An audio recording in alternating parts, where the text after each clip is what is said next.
In particular, we want to recognize these men and women who spent these last few years in pursuit of their degrees. As they graduate today, we pray that the time that they spent and the sacrifices they made will make them better human beings. May what they have learned make them be able to serve not only themselves. Members of our audience to have a little shade.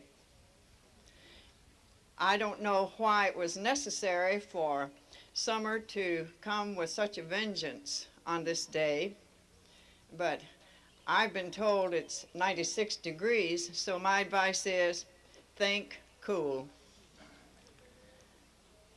It is your day, graduates, a day that you have worked hard for, and a day that is rightfully yours. The poet was certainly right when he said there is nothing so rare as a day in June, then if ever come perfect days. But I think if he were here this afternoon, he would agree that we have ordered for you the very best that Newport News can offer. And I'm delighted and rejoice with you in this wonderful occasion. And since I won't have another opportunity, I would say to you who are graduating, may I wish for you, for myself, and on behalf of our board, all of the best in life. If it's riches, I hope that comes. And along with it, good health, happiness, compassion for your fellow man, and an awareness of what many did for you during your time here. Thank you.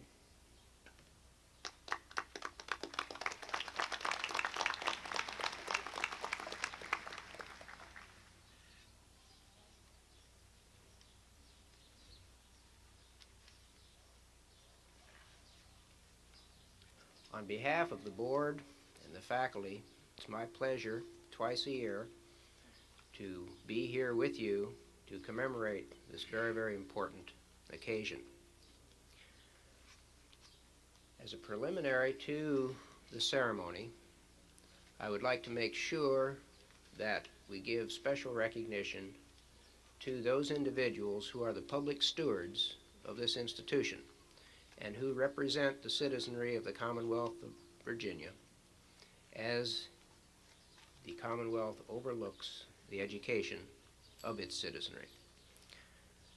That particular stewardship is vested in the Board of Visitors of Christopher Newport College. And at this time, I would like each to rise as I call their names and for them to be recognized by the audience and the graduates and the faculty. Mrs. Martha Ayler, Mr. Dewey Wilson. Ladies and gentlemen, our Board of Visitors.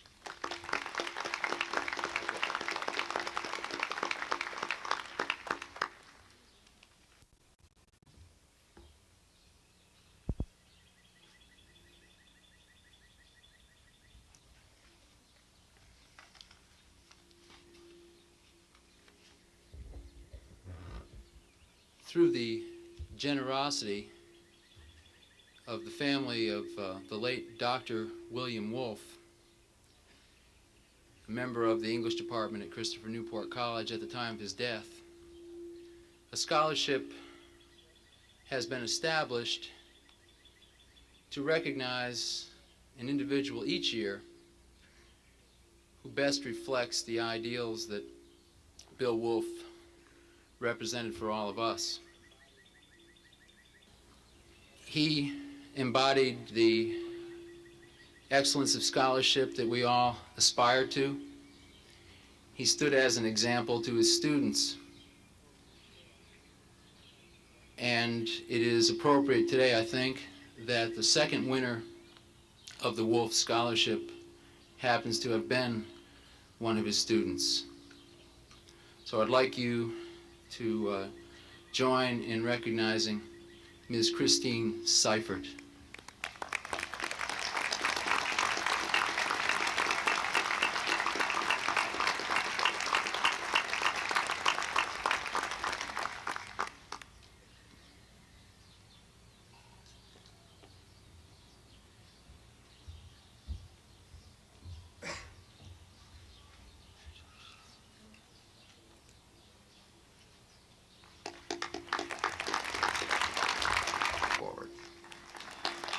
The award also includes a check for $100.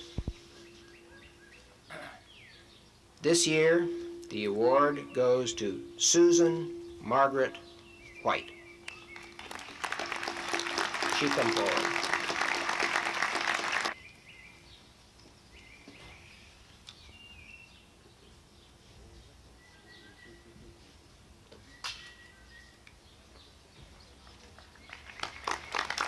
Then as assistant principal and principal of Ferguson High School, 1960 to 1971, and last as supervisor for secondary curriculum in the Newport News Public School System, 1971 to 1982, and whereas through appointments from the Honorable Milsey Godwin and the Honorable John N. Dalton, Governors of the Commonwealth, Mrs. Passage has served on the Board of Visitors since July 1, 1976, which date marked the beginning of the process which brought the college her independence, and whereas during the 9 successive formative years of the college, she has brought the gifts of care, devotion, grace, thoughtfulness, and wisdom to the life of the board, as duly evidenced by her many responsible roles as chairman of the Committee on Student Affairs 1976 to 1978, chairman of the Committee on Academic Affairs 1978 to 1982, vice rector of the board 1980 to 1982, and now rector of the board since 1982.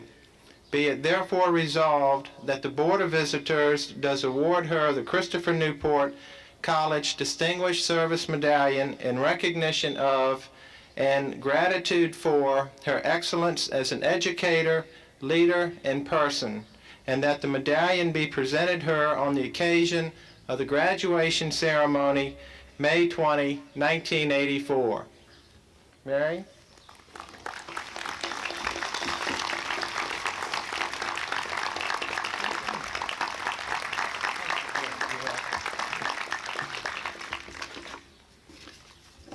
Thank you.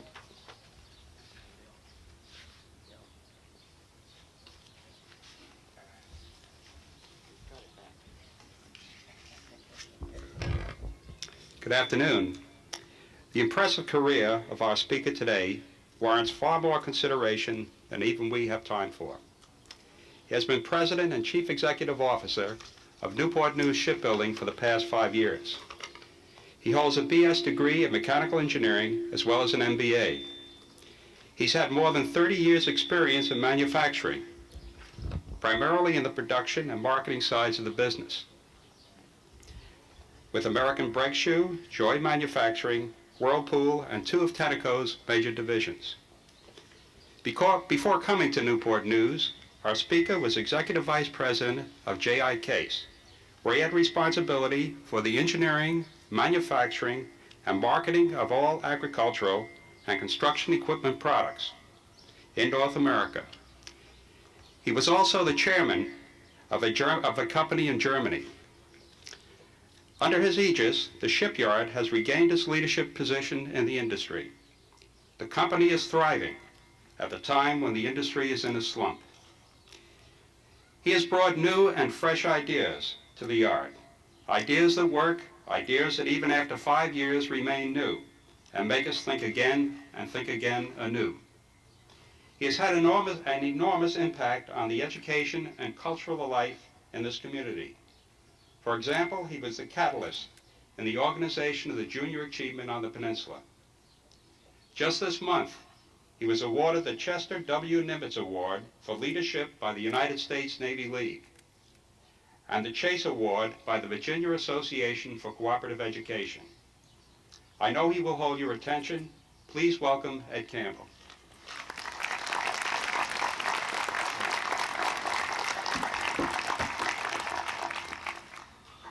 Thank you, Trustee Bill O'Neill. Good afternoon, Dr. Anderson, distinguished guests, members of the faculty, graduates, those of you who hope to be graduates someday, friends and families. I assure you that I know that my speech is not the main event of the day, and I intend to follow the advice of Franklin Delano Roosevelt, who at one time said, "Be sincere, be brief, and be seated." Most good speakers start out by telling you what they're going to tell you, then they tell you, and then they tell you what they told you. I'll talk about 5 subjects today, and coincidentally, they each start with the letter C. Commencement, change, challenges, character, and finally, commitment. I'm going to warn you ahead of time, I'm going to mix them up so you can't count where I'm at by checking them off. Commencement, a wonderful word. Commencement. It is, to borrow from Dickens, the best of times. For you graduates, it connotes both an end and a beginning. Today marks a conclusion to a critical chapter in your lives, a time of dreams fulfilled and of achievements hard won. You've done well, and you have every right to be proud. My congratulations to each one of you, to your families who helped you get here today, and to your loved ones who encouraged you as well. Commencement is also a time of great promise, a time filled with all kinds of possibilities, a time of high hopes and great expectations in which so much lies in the future. But commencement is also, most importantly, a time of challenges, enormous challenges.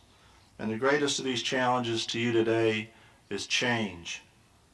Change, it sounds simple enough, but change and its impact on you in what many call the real world is going to be a much more formidable obstacle than most of you realize. I know that some of you already have full-time working experience. I know many of you already have started your own families. Those of you, though, who are about to enter the world of making a living for the first time will discover that in this technologically advanced age, change is probably the biggest challenge you're going to have to face. I assure you that it is a fact of life and that it is going to affect every facet of your lives. And as a continuing phenomenon, the secret is to not be overwhelmed, overcome, or put off by it, but to accept it, adapt it, and use it. In other words, welcome it. It has been said that the future belongs to those who prepare for it, and that's what you've done by taking those many courses in the sciences, in the arts, in business, and by studying languages. You're ready for the challenges of life and the changes that they will surely bring, thanks to the extraordinary technological, social, and economic events taking place in the world today. An Englishman named Sir Peter Medawar observed that, quote, "Today the world changes so quickly that in growing up we take leave not just of our youth, but also of the world that we were young in." As a society, we've been moving steadily from primarily an industrial production-based economy to being instead service and information-based. It's estimated, for example, that in our country today, approximately 60% of the national gross product is generated by service-based functions. And at the very center of that service-based economy is the information explosion. To give you just one telling example, today, in one day, there are 6,000 to 7,000 scientific articles written in just one day. And the experts predict that 5 years from now, that number will double. Obviously, a great deal of that information explosion is a result of technological developments, primarily in electronics and optics. The primary driving force, of course, in the information revolution are people to accept the change that accompanies them, to get them to accept the change as a matter of fact of industrial life.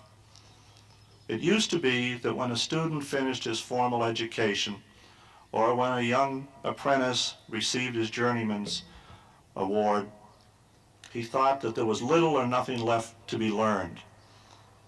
The graduate used basically the same knowledge that had been used by his predecessors, and the craftsman performed his trade virtually the same way as it had been for generations.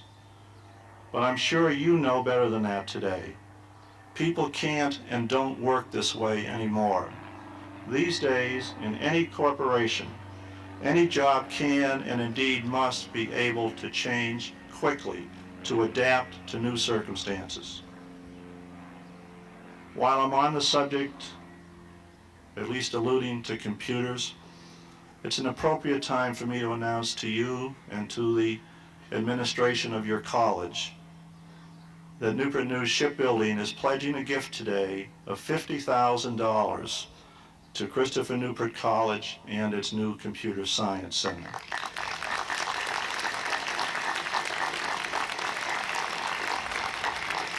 Thank you.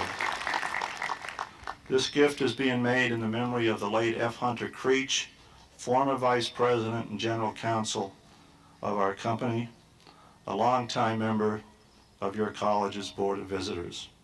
Hunter, a true gentleman and a fine lawyer, passed away April last year.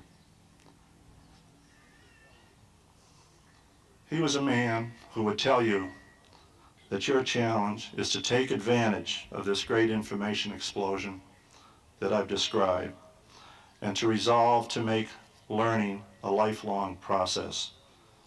The great Michelangelo, when he was very old and working on one of his last masterpieces, declared, "I am still learning." You know you've learned much to this point, but I'm sure you'll listen to Benjamin Franklin, who said, "The doors of knowledge are never shut." Henry Ford, who founded one of the great industrial companies of the world, once observed that anyone who stops learning is old, whether it be at age 20 or age 80.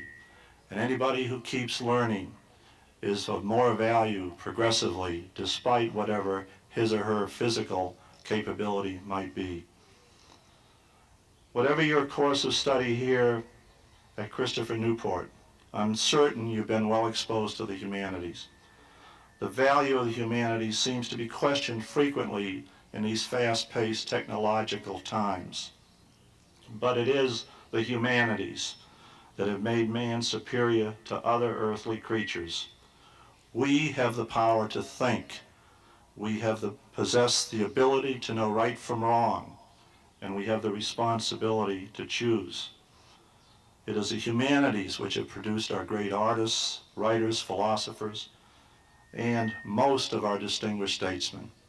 It is the arts and humanities, as you well know, that will replenish your spirit and bring ease of mind in difficult times. I urge you to never neglect them. They have the power to change the world far more than does the computer. They define our ethics and they build our character. In truth, we live in a society today no longer merely mistrustful of truly gifted and strong leaders. It is a society that has grown positively cynical about leadership, about leaders' motives and their attitudes and abilities, a culture which is neurotically inquisitive about aspects of their leaders' lives and characters that have nothing to do with their abilities to lead. The real demands imposed upon leaders of every stripe today are not so much demands upon intellect as they are challenges to their character. Now, of course, they are the former, but ordinary men and women of ordinary intelligence can be successful leaders if they have character, whereas brilliant brains without character are almost never good leaders. American society and culture in this year of 1984 represent a vast, churning, disorderly conspiracy against the development and maintenance of individual character.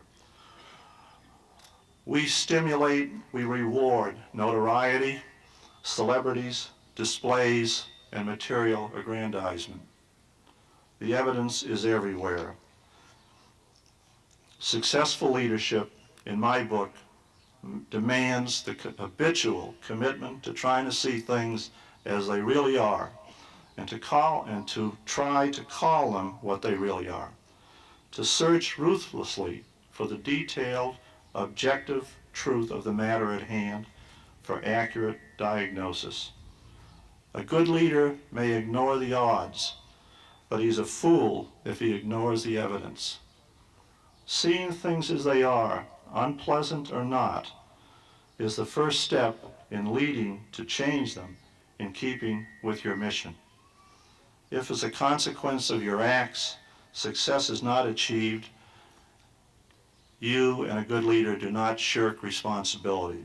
You see and you describe your failure in plain language. Seeing things as they are, a leader knows his capability as well as his responsibility. We should encourage the habit of doing what we think we ought to do without conscious reference to what others think we should do. I do not mean to be professionally pig-headed. That is, ignoring advice, or constructive instruction or criticism about how a certain job should be done. I mean the habit of taking final counsel with oneself and being comfortable in the judgments prompted by that counsel, and being willing, where moral matters are concerned, to risk all and to not compromise. I come now to my final charge to you, commitment. The assumption of personal responsibility for your alma mater, your community, your nation, and yes, even the world. In the 1830s, 150 plus years ago, long before the promise of America had ever been realized, a French economist named Alexis de Tocqueville astutely recognized the direction in which we as a nation were headed and the forces impelling us. De Tocqueville foresaw then, 1.5 centuries ago, that two nations, then in their infancy, would hold sway over the world. One was Russia, whose strength, he said, would be derived by enslaving its people to the will of the state. The other was the United States, whose power would grow from the unlimited potential of a free people. This nation has stood, like no other before or since, for the freedom of the individual and the rights of all human beings. The U.S., for all its flaws, is unique in the history of nations. We should all be proud that we're a part of it, and we should do everything in our power to assure its continuance. We should get involved. You should get involved. You graduates should get involved in the system and try to return, to pay back some of the bounty which you have enjoyed. We must take an active part in the political system so that we have a say in what happens. We must not give up our nation's governance to an elite political force. We should also take an active part not only in the alumni activities of our individual alma maters, but also in supporting the entire spectrum of education and in assuring the spread of higher education to an even broader community.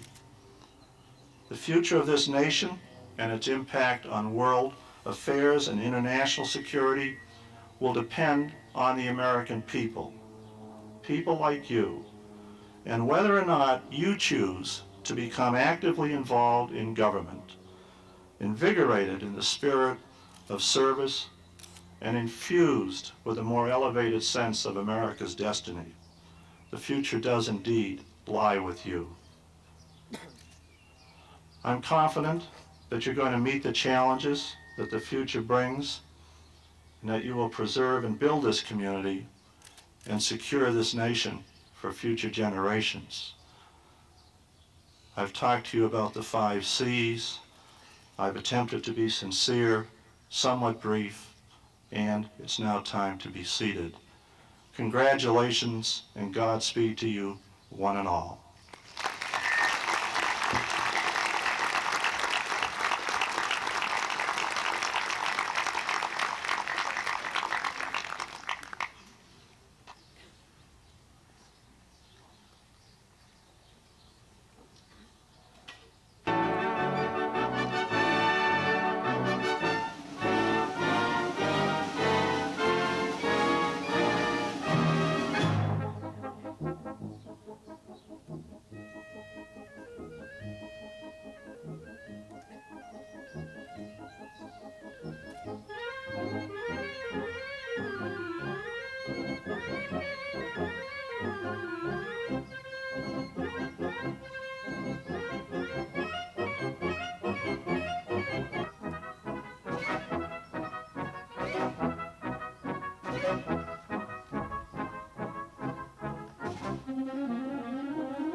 Science, please rise. Will the candidates for the degree Bachelor of Science please rise? And will the candidates for the degree Bachelor of Arts please rise? Mr. President, on behalf of the faculty of Christopher Newport College, each candidate has completed all requirements for his or her respective degree and has been approved by the faculty of the college to be graduated on this occasion.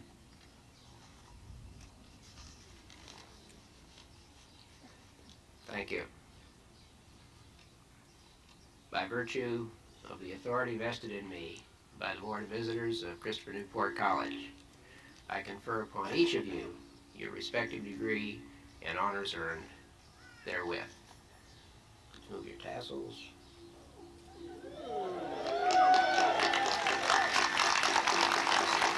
Be seated if you will.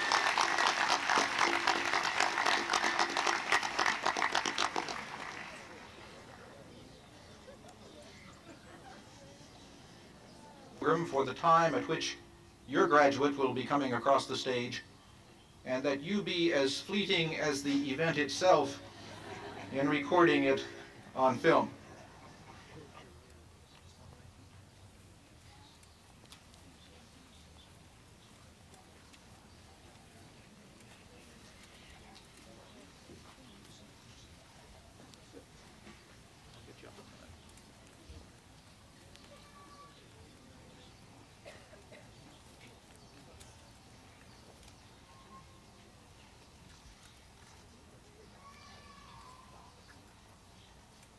Daisy Rudd Day.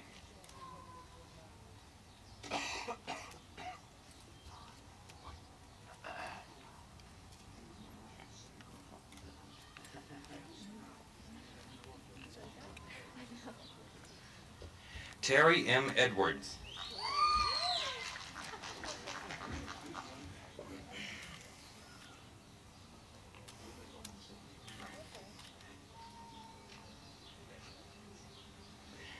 Peter David Fallon.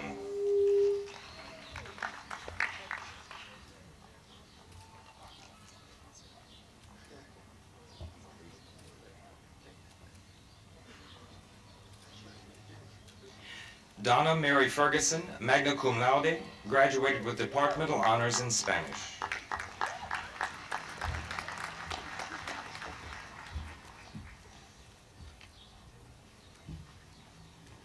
Michael Patrick Hallebug.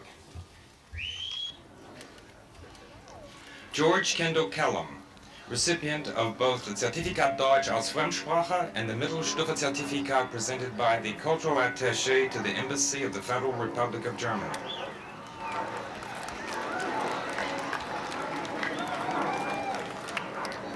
James S. McCracken.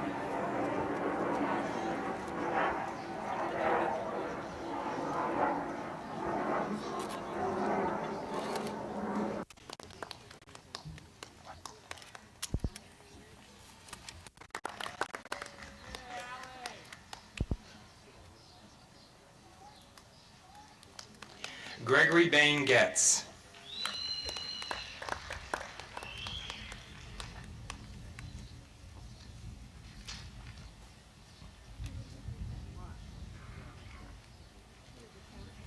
Juliana Homestead.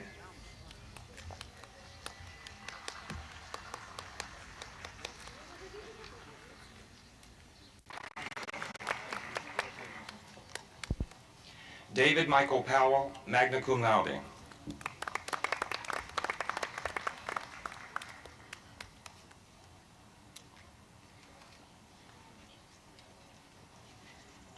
Nancy Lynn Register, magna cum laude, Alpha Chi National Honor Society.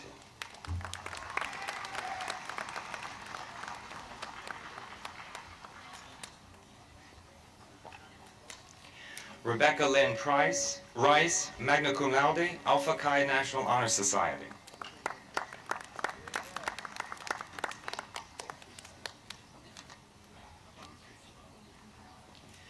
Stephen Wayne Robbins, cum laude.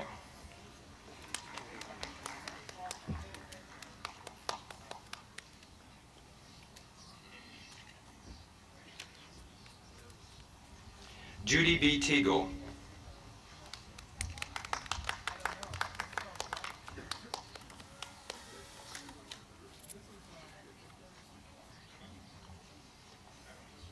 George Michael Omet, cum laude.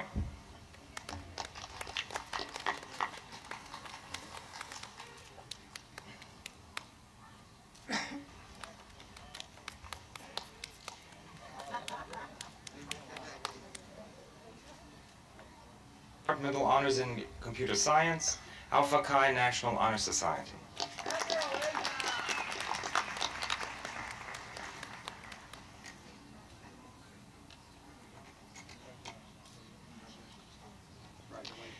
Debbie Melinda Garrett.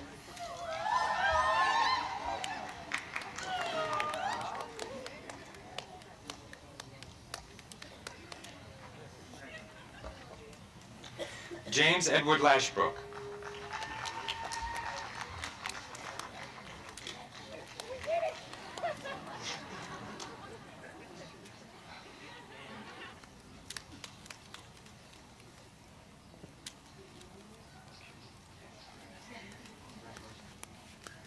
Kim Marie Okuti, cum laude.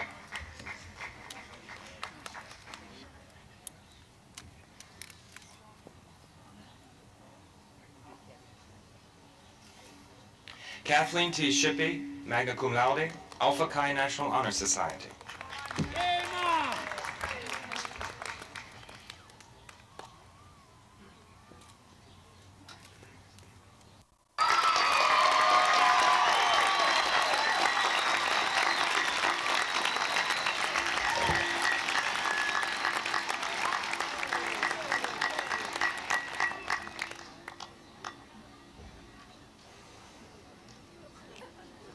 Will the graduates please rise to be recognized?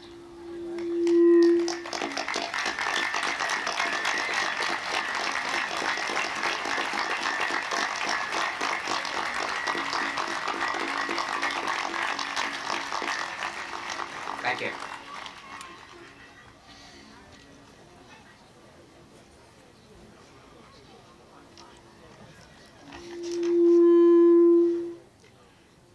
Captain Garcia will bring forward the candidates for commissioning in the United States Army.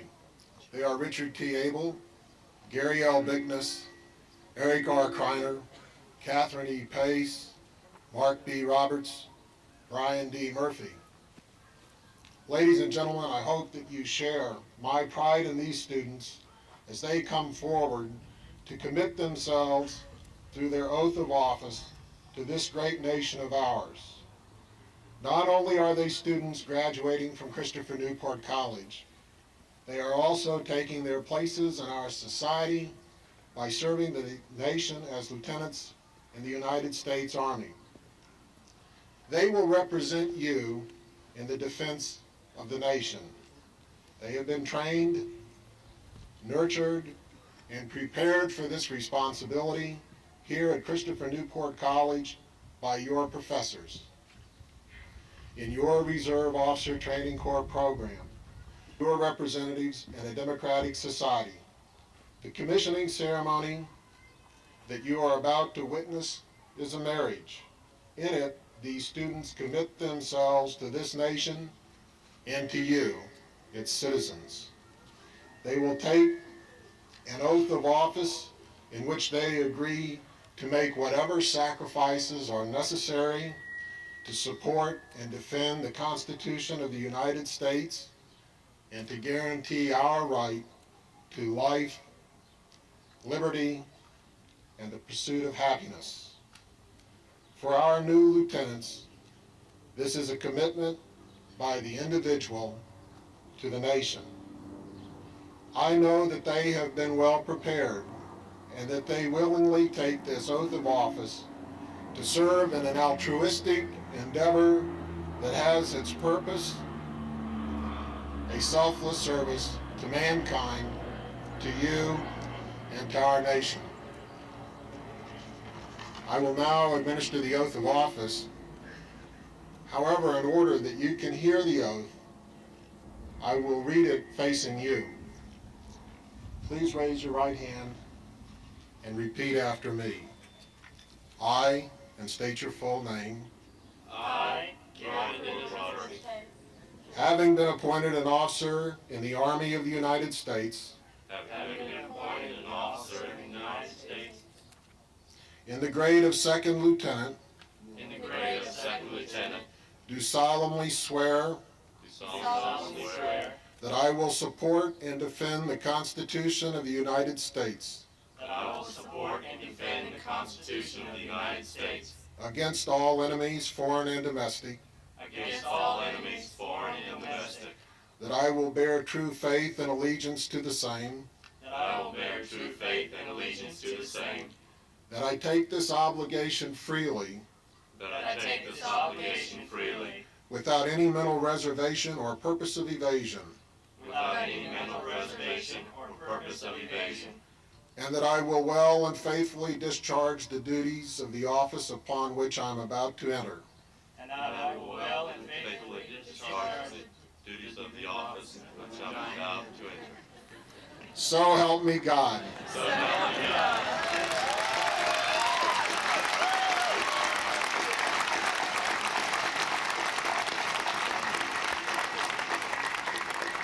It's only fitting that the school that has done so much to prepare these new lieutenants for their duties and responsibilities also share in conferring their lieutenancies on them. I would ask, therefore, that Mrs. Passage, Dr. Anderson, and Mr. Campbell please come forward to pin on the rank. Right here. The band.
Campbell. I would be remiss if I didn't mention two incidents that concern the very valued spot that you hold in this community. Having been in secondary education at the time you initiated the Junior Achievement program, I know that it was a godsend to many young people. Were so eagerly entered upon by educators, business people, professional people, and has done a tremendous good in this community. Also, Hunter Creech, whose name has been mentioned this afternoon, one of his last wishes with us at a meeting before his untimely death was in discussion of his great hope that you would receive an honorary degree from this college which he loved. And it gives me a lot of personal pleasure to pass this on to you, as well as to read the resolution which will confer upon you the honorary degree. Whereas Mr. Edward J. Campbell, Chief Executive Officer of the Newport News Shipbuilding since January 1979, has demonstrated the genius of leadership in business and a dedication to the service of society and education, and whereas his business acumen has manifested itself in the extraordinary growth of Newport News Shipbuilding since 1979, an increase in sales from $730 million to $1.627 billion, a growth in workforce from 23,000 to 29,000, and a backlog in contracts of $7.5 billion. And whereas his belief in service and education has assumed both a corporate and a personal form, the result of which is a Hampton Roads enriched culturally and educationally, and the nation's education enhanced through his work on the boards of Hampton-Sydney College, the Webb Institute of Naval Architecture, and the Southeastern Universities Research Association. Be it therefore resolved that the Board of Visitors of Christopher Newport College does hereby bestow on Mr. Edward J. Campbell the Doctor of Laws degree honoris causa, and sets the commencement exercises of May 20th, 1984 as the occasion for his investiture.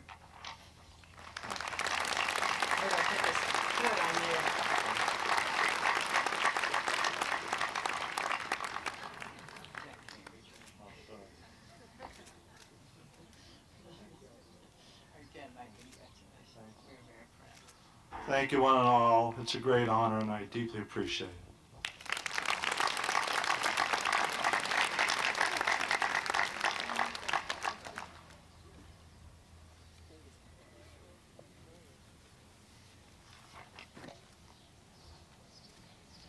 Will you please stand for the benediction and remain standing for the recessional?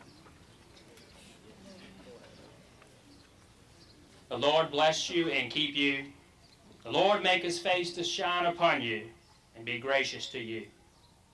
The Lord lift up his countenance upon you and give you peace. Amen.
way. Let's go this way.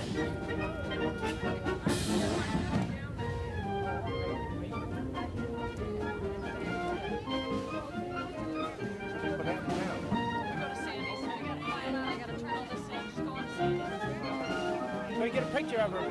She's going to turn into her cap and gown.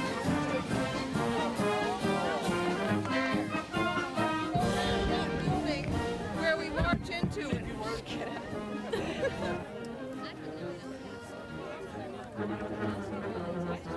We're supposed to be playing pomp and circumstance. Circus music. That's the Stars and Stripes Forever.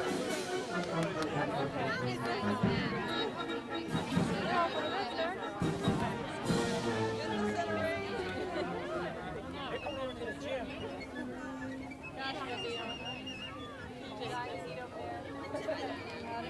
Why don't you just wait at the gym and I'll go get Bill and we'll meet you over there. Okay, and we'll get some.